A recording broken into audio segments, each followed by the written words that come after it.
اپنی رحمتوں برکتوں کو سمیٹتے ہوئے لپیٹتے ہوئے ہم سے جا رہا ہے۔ اس ماہ مبارک میں ہم نے اللہ رب العالمین کی خوب عبادتیں اور ریاضتیں کی ہیں، اور رب العالمین سے ہم میں سے ہر ایک نے دعائیں بھی مانگی ہوں گی۔ تو آج کے اس درس میں جو آپ کے گوش گزار باتیں کرنے والی ہیں وہ یہ ہیں کہ ہم اپنی دعائیں کیسے قبول کرائیں۔ جب ہم لوگ اللہ تعالیٰ کے اس وعدے کے بارے میں سنتے یا پڑھتے ہیں، وَقَالَ رَبُّكُمُ ادْعُونِي أَسْتَجِبْ لَكُمْ، یہ سورۃ مومن کی 60 نمبر آیت ہے، اور تمہارے رب کا یہ فرمان سرزد ہو چکا ہے کہ تم مجھ سے ہی دعا کرو، میں تمہاری دعاؤں کو قبول کروں گا۔ تو بہت سارے لوگ اس بات کو لے کر پریشان ہو جاتے ہیں کہ انہوں نے دعائیں تو بہت کی مگر دعائیں قبول نہیں ہو رہی، آخر وہ کیا کریں کہ ان کی دعائیں قبول ہو جائیں۔ سوچنے والی بات ہے کہ جب ایک طرف اللہ رب العزت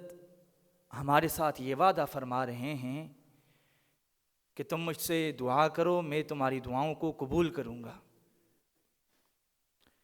لیکن دوسری طرف ہماری حالت یہ ہے کہ ہم دعائیں کر کر کے تھک چکے ہیں، لیکن ہماری دعائیں قبول نہیں ہوتی، آخر کیوں؟ اس سوال کا جواب یہ ہے کہ ہمیں دعا کرنا تو معلوم ہے، لیکن ہمیں دعا قبول کروانا معلوم نہیں ہے کہ ہم اپنی دعا کو قبول کیسے کرائیں۔ اور دوسری یہ بات کہ ہمیں رب العالمین سے مانگنے کا ڈھنگ اور طریقہ نہیں ہے۔ کہیں ایسا تو نہیں ہے کہ میرے اور آپ کے ہاتھ صرف عادتاً رسماً اٹھتے اور گرتے ہیں؟ ہمیں دعا کرتے وقت نہ تو اس بات کا احساس ہوتا ہے کہ ہم شہنشاہوں کے شہنشاہ اللہ رب العزت کے سامنے ہاتھوں کو اٹھائے ہوئے ہیں، اور نہ ہی ہمیں اس بات کی خبر ہوتی ہے کہ ہمارا رب ہماری دعاؤں کو کیسے قبول کرے گا۔ بس ہم میں سے ہر شخص کی یہ تمنا، یہ آرزو، یہ چاہت ہے کہ میں بارگاہ الہی میں ہاتھ اٹھاؤں تو میری دعائیں فوراً قبول ہو جائیں، میری مرادیں پوری ہو جائیں، میری خواہشیں پوری ہو جائیں۔ عزیزان من، اگر آپ بھی اس بات کو لے کر پریشان ہیں کہ آپ دعائیں تو کرتے ہیں لیکن آپ کی دعائیں قبول نہیں ہو رہی، تو آج سے پریشان ہونا چھوڑ دیں، کیونکہ میں آج آپ کو متعدد چیزوں میں سے صرف 7 چیزیں وہ بتلاؤں گا کہ اگر آپ ان کے اوپر عمل پیرا ہو جائیں، ان کو اپنی زندگی میں اپنا لیں، ان کے اوپر عمل کر لیں، تو رب العالمین آپ کی ہر دعا قبول کرے گا، آپ کی ہر خواہش پوری ہوگی، ہر مراد پوری ہوگی۔ تو آئیے دیکھتے ہیں وہ 7 چیزیں کون سی ہیں، وہ 7 اوقات، وہ 7 لمحے کون سے ہیں کہ جن میں ہم اپنی دعائیں قبول کروا سکتے ہیں۔ سب سے پہلا جو مرحلہ ہے وہ یہ ہے کہ رات کے آخری پہر میں رب العالمین سے دعائیں کریں۔ اگر ہم اپنی دعائیں قبول کروانا چاہتے ہیں، اگر ہم چاہتے ہیں کہ ہماری دعائیں قبول ہوں، تو پھر مجھے اور آپ کو رات کے آخری پہر میں اٹھ کر رب العالمین سے مانگنا ہوگا، کیونکہ یہ ایک ایسا لمحہ ہے کہ جس میں دعائیں قبول کی جاتی ہیں۔ سنن ترمذی کی روایت نمبر 3499 ہے، سیدنا ابو امامہ رضی اللہ تعالی عنہ اس روایت کے راوی ہیں، وہ فرماتے ہیں کہ حضور صلی اللہ علیہ وسلم سے یہ سوال کیا گیا، یہ استفسار کیا گیا، ای الدعاء اسمع، اے اللہ کے رسول ہمیں یہ بتلائیے کہ دعائیں کس وقت زیادہ قبول کی جاتی ہیں؟ تو آپ صلی اللہ علیہ وسلم نے فرمایا جوف اللیل الآخر، میرے صحابی سب سے زیادہ دعائیں جو رب العالمین قبول کرتے ہیں وہ رات کا آخری پہر ہے۔ اس وقت رب العالمین انسان کی زیادہ سے زیادہ دعائیں قبول کرتے ہیں، اور بلکہ ہمارے رب العزت نے بھی ہمارے ساتھ یہ وعدہ کیا ہوا ہے کہ جو انسان اس وقت دعائیں کرے گا تو میں اس کی دعاؤں کو قبول کروں گا، جو فریاد مجھ سے کرے گا میں اس کی فریاد رسی کروں گا۔ صحیح بخاری کی روایت نمبر 1145 ہے کہ جسے حبیب کائنات صلی اللہ علیہ وسلم بیان کر رہے ہیں کہ اللہ تعالیٰ رات کے آخری پہر میں آسمان دنیا پر اپنی شان کے مطابق نازل ہوتے ہیں، اور صبح صادق تک یہ اعلان کرتے ہیں، یہ صدا لگاتے ہیں، من یدعونی فاستجیب لہ، کون ہے جو مجھ سے دعائیں کریں تو میں اس کی دعاؤں کو قبول کروں، من یسألنی فاعطیہ، کون ہے جو مجھ سے سوال کرے تو میں اس کے سوال کے بدلے میں اس کو عطا کروں، من یستغفرنی فاغفر لہ، کون ہے جو مجھ سے بخشش طلب کرے، گناہوں کی معافی طلب کرے تو میں اس کے گناہوں کو معاف فرما دوں۔ میرے اور آپ کے پاس ابھی جو لمحے ہیں، جو چند دن ہیں، ہم اس وقت کو بڑی اچھی طرح اپنے خیر کے کام میں لا سکتے ہیں، اور یہ میرے اور آپ کے لیے بڑا آسان وقت ہے۔ رات کا آخری پہر، اس وقت تقریباً ہم سب جاگ رہے ہوتے ہیں، تو کیوں نہ ہم اپنی دعائیں قبول کروانے رب العالمین سے۔ یہ تھا وہ پہلا حصہ جس میں ہم رب العالمین سے دعائیں کریں گے تو رب العالمین ہماری دعاؤں کو قبول کرے گا۔ اور دوسرا کہ رات کے وقت میں آنکھ کھلتے ہی دعائیں کر لیا کریں۔ اگر آپ اپنی دعائیں قبول کروانا چاہتے ہیں تو رات کو ذکر و اذکار کر کے باوضو ہو کر اور اذکار کرتے ہوئے سو جائیں، اور رات کو جب آنکھ کھلے تو کچھ نہ کچھ رب العالمین سے مانگ لیا کریں، کیونکہ ایسا کر کے سونے سے بھی انسان کی دعائیں قبول ہوتی ہیں۔ سنن نبی داود کی 5042 نمبر روایت ہے، سیدنا معاذ بن جبل رضی اللہ تعالی عنہ اس روایت کے راوی ہیں، وہ فرماتے ہیں کہ رسول اللہ صلی اللہ علیہ وسلم نے فرمایا ما من مسلم یبیت علی ذکر طاہرا فیتعار من اللیل فیسأل اللہ خیرا من الدنیا والآخرہ الا اعطاہ ایاہ۔ آپ صلی اللہ علیہ وسلم نے فرمایا کہ کوئی بھی مسلمان جو رات کو پاکیزہ ہو کر سوتا ہے، ذکر و اذکار کر کے سوتا ہے، رات کے پھر کسی پہر میں اس کو جاگ لگ جاتی ہے، وہ جاگتے ہی رب العالمین سے دعا کرتا ہے تو رب العالمین اس بندے کی دعاؤں کو قبول فرما دیتے ہیں۔ بلکہ اس سے بھی ایک اور آسان عمل یہ ہے کہ جسے میرے اور آپ کے لیے کرنا انتہائی ہی آسان ہے، جیسا کہ صحیح بخاری کی 1054 نمبر روایت ہے، سیدنا عبادہ بن صامت رضی اللہ تعالی عنہ اس روایت کے راوی ہیں، وہ فرماتے ہیں کہ آپ صلی اللہ علیہ وسلم نے فرمایا من تعارى من اللیل، کہ جس کسی کی رات کو آنکھ کھل گئی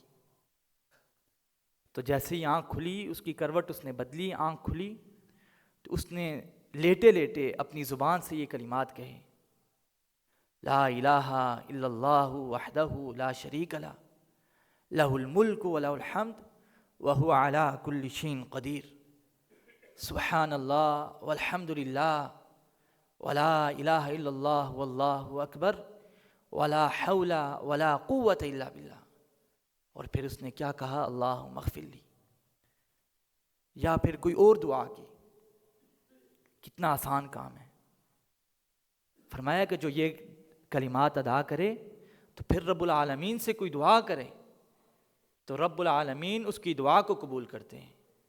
اور اگر وہ اس وقت اٹھ کر وضو کر کے 2 رکعتیں ادا کرتا ہے تو رب العالمین اس کی یہ 2 رکعتیں بھی قبول فرماتے ہیں۔ نبی کریم صلی اللہ علیہ وسلم ہمیں اس بات کی گارنٹی دے رہے ہیں۔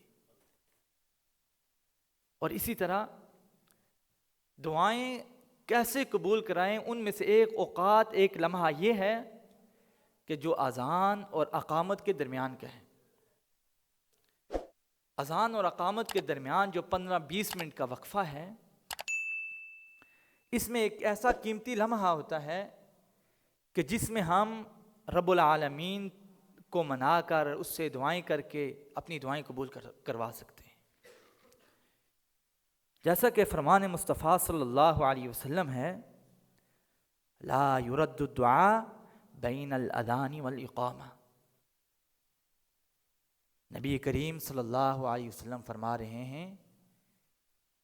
کہ اذان اور اقامت کے درمیان کا جو وقت ہے، اس میں رب العالمین دعاؤں کو رد نہیں فرماتے، دعائیں قبول ہوتی ہیں۔ لیکن میری اور آپ کی حرمہ نصیبی دیکھیے، یا تو ہم یہ وقت باتوں میں مشغول ہو کر بڑی اچھی طرح ضائع کرتے ہیں، یا پھر موبائل میں سکرولنگ کرتے ہوئے ہمارا یہ وقت گزر جاتا ہے، اور تیسرا یا تو ہم این جماعت کے موقع پر جب نماز کھڑی ہو چکی ہوتی ہے تو ہم آتے ہیں صرف فرض پڑھنے کے لیے۔ تو اگر میں اور آپ یہ چاہتے ہیں کہ رب العالمین میری اور آپ کی دعائیں قبول کرے تو اس کے لیے ہمیں ان لمحات کو قید کرنا ہوگا۔ ہمیں ان لمحات میں رب العالمین کے سامنے گر گرا کر ان سے دعائیں کرنے ہوں گی، اور نبی کریم صلی اللہ علیہ وسلم کی ضمانت ہے کہ رب العالمین اس وقت اپنے بندوں کی دعاؤں کو قبول کرتے ہیں۔ اور اسی طرح چوتھا وہ لمحہ، وہ وقت اور ایسے کلمات جن کے ادا کرنے سے، وہ جملے کہ جن کے ادا کرنے سے رب العالمین دعائیں قبول کرتے ہیں۔ اسم اعظم اور توحیدی کلمات اور وہ جملے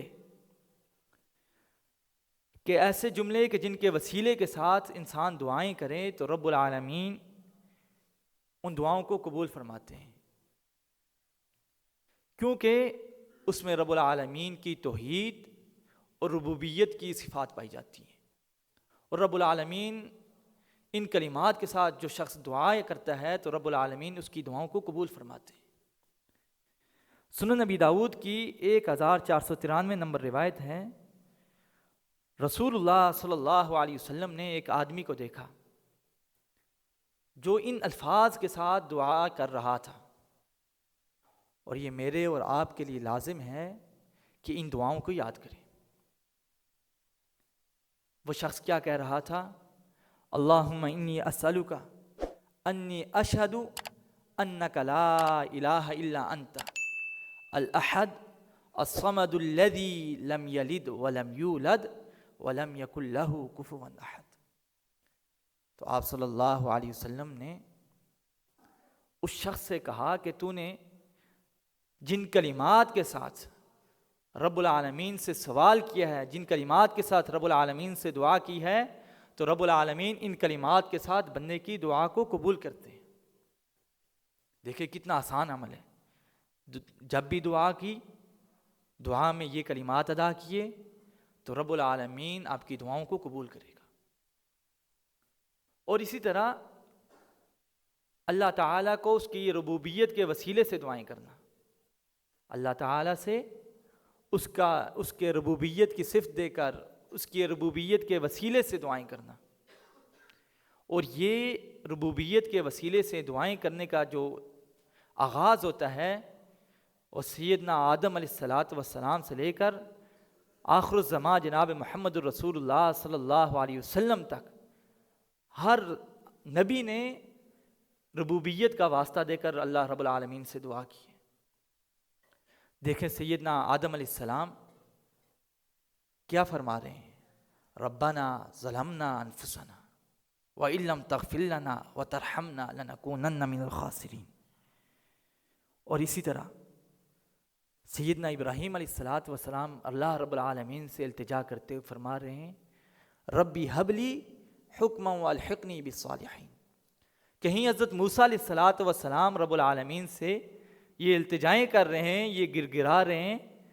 ربی لا تذرنی فردا وانت خیر الوارثین، ربی انی لما انزلت الی من خیر فقیر۔ اور اسی طرح حضور صلی اللہ علیہ وسلم بھی رب العالمین سے جب دعائیں مانگا کرتے تو آپ صلی اللہ علیہ وسلم کی اکثر اور بیشتر جو دعا ہوتی وہ ربنا سے شروع ہوتی، جیسا کہ سیدنا انس رضی اللہ تعالی عنہ فرماتے ہیں کہ رسول اللہ صلی اللہ علیہ وسلم اکثر و بیشتر رب العالمین سے یہ دعا مانگا کرتے ہیں ربنا آتینا فی الدنیا حسنہ وفی الآخرۃ حسنہ وقنا عذاب النار۔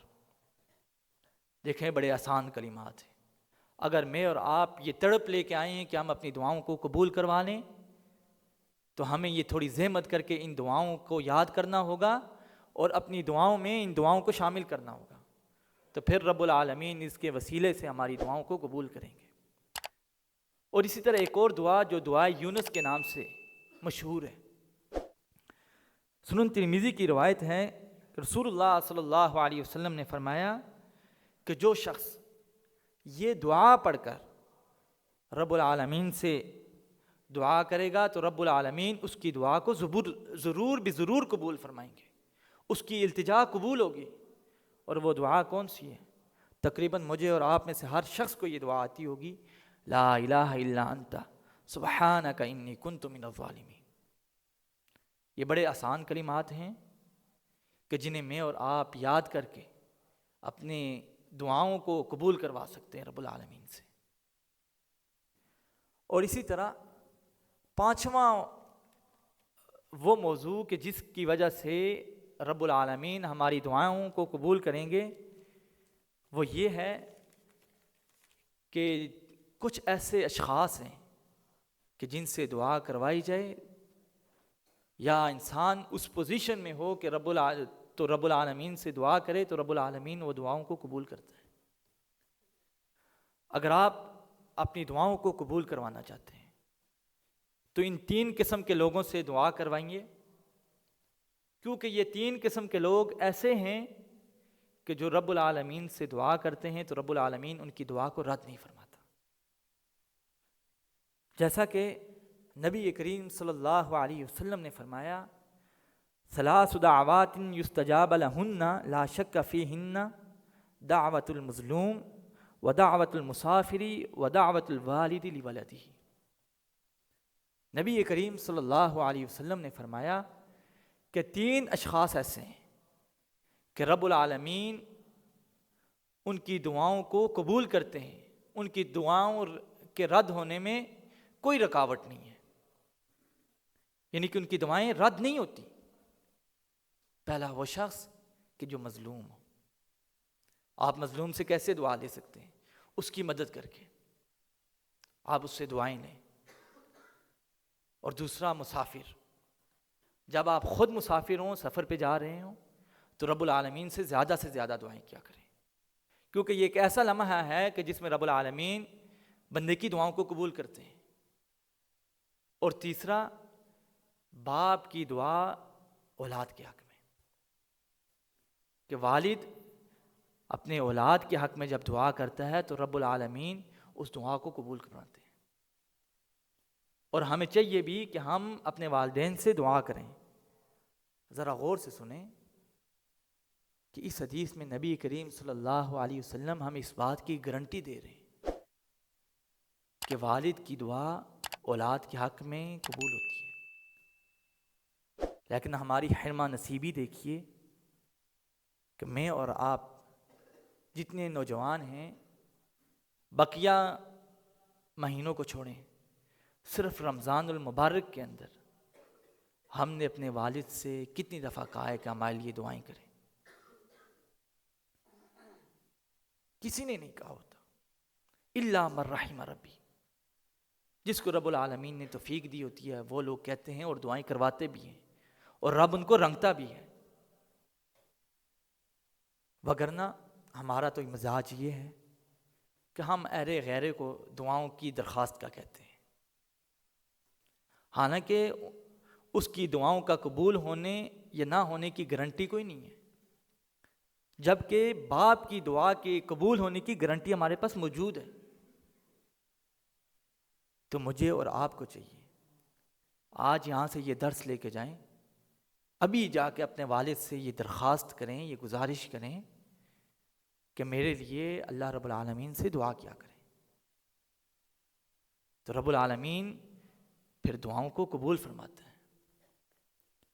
اور اسی طرح چھٹا ایسا عمل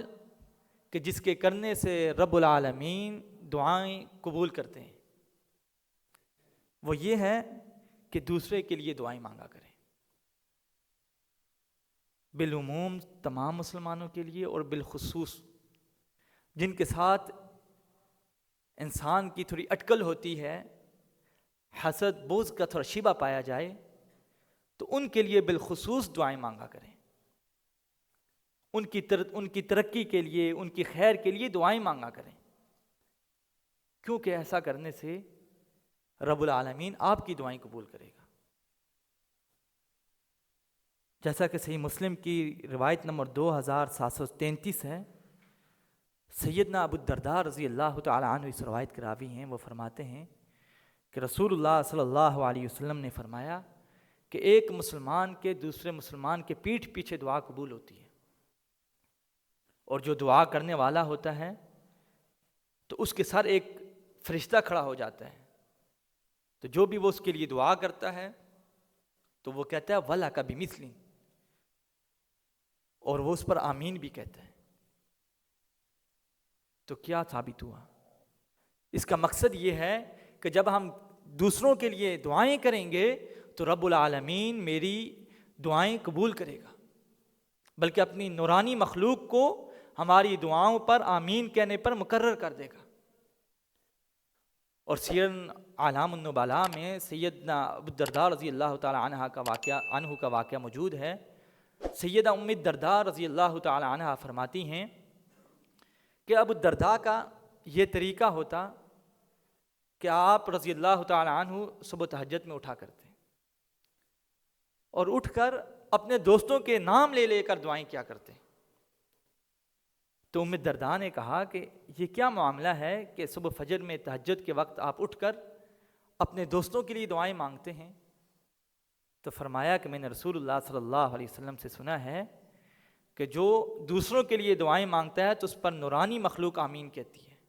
تو میں چاہتا ہوں کہ جب دعا میں اکیلے مانگ رہا ہوں تو میرے اوپر اللہ کی نورانی مخلوق آمین کہا کرے، وہ میرے لیے دعا کیا کرے۔ یہ بھی میرے اور آپ کے لیے نہایت ہی آسان ہے۔ اگر ہم یہ چاہتے ہیں کہ ہماری دعائیں قبول ہوں تو ہمیں ان اعمال کو بجا لانا ہوگا۔ ساتویں اور آخری بات وہ یہ ہے کہ جب بھی ہم دعا کریں، اگر ہم دعائیں قبول کروانا چاہتے ہیں تو جب بھی ہم دعا کریں تو دعا کے اندر حضور صلی اللہ علیہ وسلم پر درود بھیجا کریں۔ السلسلہ صحیحہ کی روایت ہے 2035، جس میں آپ صلی اللہ علیہ وسلم نے فرمایا کہ ہر دعا کو روک لیا جاتا ہے کہ جس میں مجھ پر درود نہ بھیجا جائے، یعنی کہ یہ دعا کے آداب میں سے ہے کہ اگر ہم چاہتے ہیں کہ ہماری دعا قبول ہو تو اس میں آپ صلی اللہ علیہ وسلم پر درود اور اللہ تعالیٰ کی حمد و ثنا لازم ہے، وگرنہ کیا ہوگا؟ ہم دعائیں کرتے رہیں گے اور ہماری دعائیں معلق رہیں گی، قبول نہیں ہوں گی۔ تو آج کا درس کا جو خلاصہ ہے وہ یہ ہے کہ میں اور آپ اگر چاہتے ہیں اپنی دعائیں قبول کروا لیں تو رات کے آخری پہر میں اٹھ کر دعائیں کیا کریں۔ نمبر 2 کہ رات کو جب بھی آنکھ کھلے تو اللہ سے کچھ نہ کچھ مانگ لیا کریں جو اعمال میں نے بیان کیے ان کے ساتھ۔ اور تیسرا اذان اور اقامت کے درمیان کا جو وقفہ ہے۔ چوتھا اللہ تعالیٰ کے توحیدی کلمات کے ساتھ اس کی صفات کے وسیلے دے کر رب العالمین سے دعائیں کیا کریں۔ اور پانچواں کہ وہ 3 عظیم لوگ کہ جن سے آپ دعائیں کروائیں گے یا آپ اس حالت میں ہوں تو اللہ تعالیٰ آپ کی دعائیں یا ان کی دعائیں آپ کے حق میں قبول کرے گا۔ اور چھٹا، دوسروں کے لیے دعائیں مانگنا۔ اور ساتواں، درود کے ساتھ اپنی دعاؤں میں درود کو شامل کرنا۔ یہ 7 چیزیں آپ اگر پلے باندھ لیں تو پھر آپ اپنی دعاؤں کے بارے میں نہ قبول ہونے کے بارے میں پریشان ہونا چھوڑ دیں گے، بلکہ آپ مطمئن ہوں گے کہ میری دعائیں قبول ہو رہی ہیں اور قبول ہوں گی۔ تو اللہ تعالیٰ سے دعا ہے کہ اللہ تعالیٰ مجھے اور آپ کو ان اعمال کے اوپر، ان باتوں کے اوپر عمل کرنے کی توفیق عطا فرمائے۔ وَأَقُولُ قَوْلِي هَذَا وَاسْتَغْفِرُ اللَّهَ لِي وَلَكُمْ وَلِسَائِرِ الْمُسْلِمِينَ۔ جزاک اللہ خیرا۔